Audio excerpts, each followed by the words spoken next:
r/ask Reddit. What do other people accept as part of life that you personally cannot tolerate? Long commutes to work. I work with a girl who drives for 2 hours each way for work. For a standard 8-hour working day, it takes 12 hours out of her day. Duck that all the way dead. I got a good one. I worked with a guy who had been commuting 2 hours one way from New Jersey to Connecticut each day for 20 or so years. One day he sold his house and moved, with his wife, 5 minutes from work. For a couple months he was saying how much better life was, and even for a chill guy he was way more relaxed at work. Then the company merged and the offices were relocated to NYC. So now he was commuting an hour back the other way, closer to the house he'd sold some months earlier. Edit. I feel guilty because sometimes I chuckle to myself about this. There was so much fanfare around his move too. Like he had a housewarming party, and everyday people would joke with him. What time did you get up today? 10 minutes ago. Haha, his wife would stop by the office with lunch or to say hi. Oh god. Commercials. They're now up to 18 minutes per hour. What the duck, America? This is why I don't have cable. I'm not about to pay for what is essentially advertising. It's funny, we used to pay for cable because there wasn't advertising. People being dragged down by family members. Just because they're family you don't have to tolerate their bullshit. Edit. To everyone sharing. Thanks so much. Seems like there are a lot of us out there who think that people don't get it. So we're not all that alone. To everyone who has gotten shit for disowning or estranging toxic family members, which was me as well. Congrats on having the strength to live your life and not let someone else drag you down. At the end of the day, you're in charge of your own happiness. To any heartwarming stories of I never gave up on them and they came out on top, that is beautiful and I'm happy for you. I'm glad that person reached the point of wanting to change. Unfortunately, that seems to be the exception, not the norm. Edit 2. To clarify, I don't mean just family you don't see eye to eye with. I mean those people who are making bad decisions and trying to drag others with them. The alcoholic brother-in-law who picks fights at family gatherings. The drug-addicted sister who constantly borrows money, etc. Basically, people you wouldn't deal with normally, but for some reason, when it's family people excuse a lot of inexcusable behaviors. When someone isn't willing to better themselves and constantly takes advantage of you in order to continue their destructive behavior, it's time to say goodbye. Helping them just enables them until they are willing to get help. This is the biggest one for me, and I see it affect everything these people do. In some cases, I don't like FB, because family, but I have a hard time getting a job, because no one can look me up and judge me. I make 48k a year and live in bumfuck nowhere, but I have to pay for my abusive parents' alcohol because what would they do if I don't? So I'm poor as duck. Even though my house costs less than my salary, I can't leave my abusive husband, because my parents are religious, and so on, and so forth. I don't even know that many people and I still know plenty of folks who are ducked because their parents' family are shit, and they think they're stuck dealing with them. People that are listening to loud phone music on public transport. Or walking around talking with their cell phone on speaker because everybody wants to hear their conversation. 5 days on, 2 days off. 5 days on, 2 days off. 5 days on, 2 days off. I can barely take it anymore. Just how ducking mundane it is. If it was 2 days on and 5 days off, however. See if your employer will allow you to do 4 10s instead of 5 8s, even if only every other week. It's magical. Edit. I have heard a lot of interesting anecdotes about how people hate this schedule. Interesting to hear that some really love to work 3/12s. Not as doable in most industries, but pretty interesting. 4x10 flex schedule. Best schedule ever. It's like getting 52 vacation days a year on top of your actual vacation. Having my life be consumed by my job. I'm at that point right now and applying for other positions. I don't live, I suffer through, and then I spend my time off healing. I feel nothing but dread coming to work. My health is ducked because of it. Edit. To those of you who are curious as to why I feel this way, I've been teaching for 4 years and I'm finally realizing that education, at least in the classroom, isn't for me. I'm not a people person. I'm not organized. I'm not creative. It's been a struggle every year, but there are circumstances this year that have made it worse. Thanks to those who have shared their experiences with me, it's good to hear that I'm not alone. My job harasses everyone on their days off for emergency shifts like we're all on call. Don't get paid to be on call, so I've started ignoring their calls, texts and emails on my off time.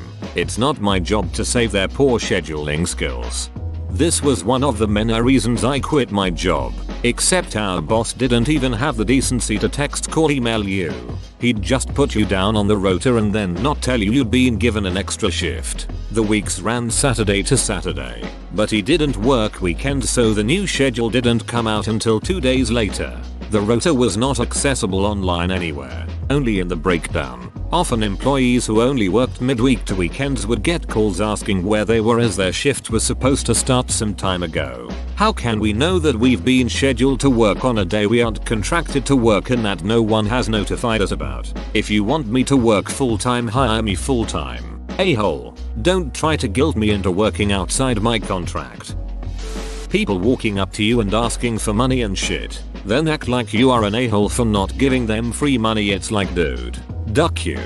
Had this woman walk up to me the other day explaining that she needed £5. She didn't really look homeless, but that's irrelevant. Anyway, I gave her a handful of change that happened to be in my pocket, which probably amounted to £2 or £3, and said that's all I got on me. She looked at me and said, "Oh." I said, "I think you mean thank you," and walked off. She didn't ducking say anything else. That really pissed me off. Happened to me in downtown Philly. Old rundown lady asking for change. I had probably $2-3 worth of quarters in my pocket, so I tried to hand it to her, open palm, so she could see how much it was, and she said, "I don't want that." Lack of manners. Is it really that hard to be polite? Supermarket deli, me. 3/4 of a pound of the chicken please. Deli, would you like a sample? Me. No thank you. Deli, here's your order. Anything else? Me. No, that's all. Thanks. Deli, I think you're the most polite person I've helped today. Me? Makes you wonder how the other interactions went. Hey duckhead, gimme a pound of salami. I'll show you a pound of salami. Heat. But it seems to be biological. Pleasant weather for other people is fainting weather for me.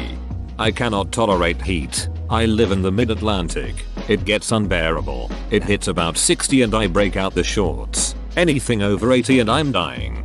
I'm the complete opposite. As an Aussie, 80 Fahrenheit is basically a cool summer day. Almost perfect temp wise. 60 is around our average high in winter and I find it freezing. That's when I crack out the scarf, beanie, thick coat, etc. I honestly don't know how people deal with colder. Just thinking about snow makes me want to crank the heater and rug up.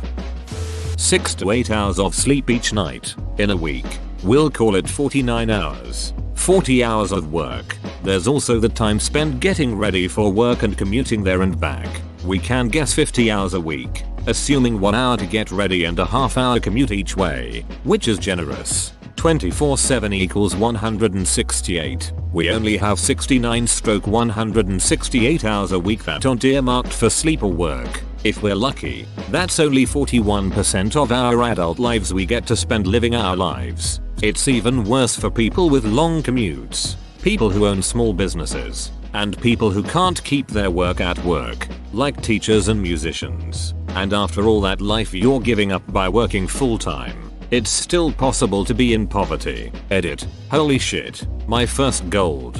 Thank you so much. Now at kids, that number drops to possibly single digits. Edit. Damn. Some of you are judgy, lol. You mean negative figures, right? You said kids. Plural. Living beyond their means. Facebooking their vacations and new vehicles and toys, while their name appears on the delinquent tax list and they have other outstanding bills to local people who have gone out of their way to accommodate them in times of need. This right here. I used to deliver pizza as well and would see this shit all the time. Super shitty house but a real nice car in the driveway and a huge TV. And the duckers wouldn't tip a dime. Talk about rage inducing.